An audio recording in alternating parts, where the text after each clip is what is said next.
जैसा कि नंदन जी ने विस्तार से और हमारे साथ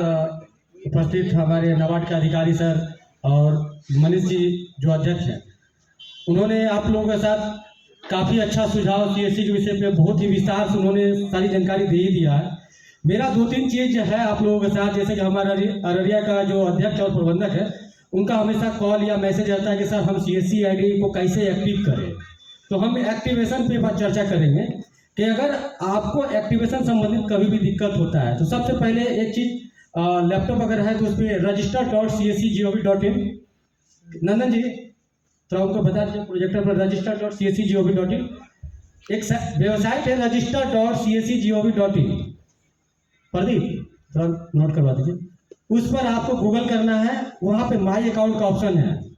वहाँ अपना यूनिक 12 डिजिट का जो सीएससी आईडी होता है वो आपको वहाँ एंट्री कीजिए और फिंगर लगाकर, अगर आपके पास फिंगर डिवाइस है, वहाँ से आप अपने पासवर्ड को जनरेट कर सकते हैं। अगर ये भी आपको कठिन लग रहा है तो हमारे हर पंचायत में हमारा सीएससी वीएलई, जिनको हम लोग विलेज लेवल एंटरप्रेन्योर बोलते हैं, हर पंचायत में 2-4 सीएससी वीएलई उपलब्ध है। आप वहाँ पे जाएं, अगर वो आपका सपोर्ट नहीं करते हैं, हमारा नंबर आप पैक्स के अधिकारी जो जिला लेवल पे है या जो भी नियुक्त हैं उनसे आप बात कर हमारा नंबर ले लें, चाहे अभी ले लेंगे, हम दे देंगे, और आप हमसे भी फ़ोन कर संपर्क करिए, हम आपको सपोर्ट करेंगे। या हमारे आप सीएससी के ऑफिस आ जाए, हम वहाँ पर आपका आईडी को एक्टिव करने में हम आपका मदद करेंगे। लेकिन एक्टिव करने का मतलब ही है कि आप जितना चीज़ मनीष भाई ने या नाबार्ड के जो सर थे उन्होंने बतलाया, इस चीज़ को हर तरह से जो सरकार का एक लक्ष्य है, सरकार का जो एक सोच है, उसको हमें ग्राउंड स्तर पर लाना है। यानी कि हम अपने गांव में उसको कैसे धरातल को उतारें, ये जब तक हमारा आईडी एक्टिव नहीं होगा तब तक हम बाकी चीज़ को नहीं कर पाएंगे। तो हमें गवर्नमेंट का लगभग, जैसे नंदन जी ने बताया, 200 से अधिक योजना है, तो हम तो कहते हैं कि 300 प्लस योजना है, 385 योजना सीएससी के अंदर में है, जो आप सिर्फ गांव के लोगों को दे सकते हैं। गांव का लोग कहीं नहीं जाएंगे, आपके सीएससी सेंटर से ही सारा काम वो कर सकते हैं। तो और दूसरा चीज़ था कि अभी हाल ही में हम लोग, आप लोग जैसे कि धान प्राप्ति का काम करते हैं, आपके पास सभी तरह के लोग आते हैं,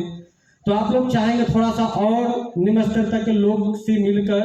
अभी हम लोग लेबर कार्ड बनाने का भी, जो BOCW Bihar building other construction department का लेबर कार्ड जो होता है वो भी हम लोग बना रहे हैं। और हर सर्विस में हम लोग अच्छा खासा कमीशन देते हैं।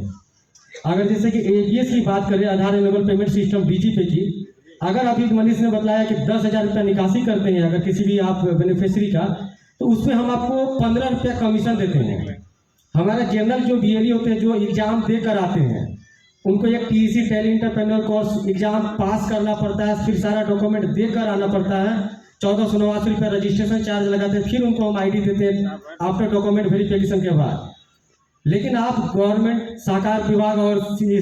IT मंत्रालय के द्वारा एक एग्रीमेंट के तहत आपको आईडी मिला है, तो आपको कोई चार्ज नहीं लगा, तो उसका आप यूटिलाइज कीजिए और उसका भरपूर उपयोग कीजिए, ताकि आप अपने गांव में लेबर कार्ड हो, आयुष्मान कार्ड हो,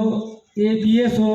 अब APS में हमने जैसे 10,000 में बतलाया 15, गाँव में एक चलन है 1000 में 10 रुपया लेते हैं जनरल VLE, जो हमारे नॉर्मल CSC VLE होते हैं 1000 में 10 रुपया वो ले लेते हैं, है ना मनीष? आप एक जनप्रतिनिधि भी हैं, तो आप तो जाहिर है, हम 1000 में आपको 4 रुपया दे रहे हैं कमीशन के रूप में, 3000 में 11 रुपया दे रहे हैं, 10,000 में 15 रुपया दे रहे हैं, तो आप कमीशन के रूप में भी काम कर सकते हैं। इस तरह से आप कमीशन के अलावा आप कस्टमर आपको खुशी वो 100 लेते हैं 10,000 में, आपको कस्टमर 20-50 भी दे दे तो वो आपका अतिरिक्त कमीशन है। अब आपको लगता है कि हम जनप्रतिनिधि 1000, 2000, 5000 वोट से जीतकर हम जनप्रतिनिधि बने हैं, हमें इसमें समय नहीं, हम और भी कोई आगे के फ्यूचर के लिए सोचें, अच्छी बात है, कीजिए, कोई इशू नहीं है। आप अपने घर के, आपके घर में अगर आप लोग जो भी हैं ओवरेज हैं, वो अपने घर के बच्चे को या कोई अदर गांव के लड़कों को भी लगा सकते हैं। 4000-5000 में आजकल लोग कपड़े दुकान, किराना दुकान में काम करते हैं, आप चाहे तो उनको व्यवसाय दे दें, जो कंप्यूटर सिस्टम है उनको आप बैठा दें, वो आपका काम कर सकते हैं।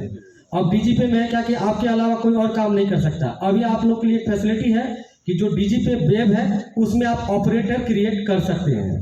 अभी ये है कि आप DGP वेब, पहले DGP था हमारा ओल्ड वर्जन, हम लोग बराबर अपडेट करते रहते हैं ताकि साइबर हमला ना हो। तो DGP वेब में आप ऑपरेटर क्रिएट करके आप किसी भी अपने लोगों को लगाकर काम को संचालन कर सकते हैं।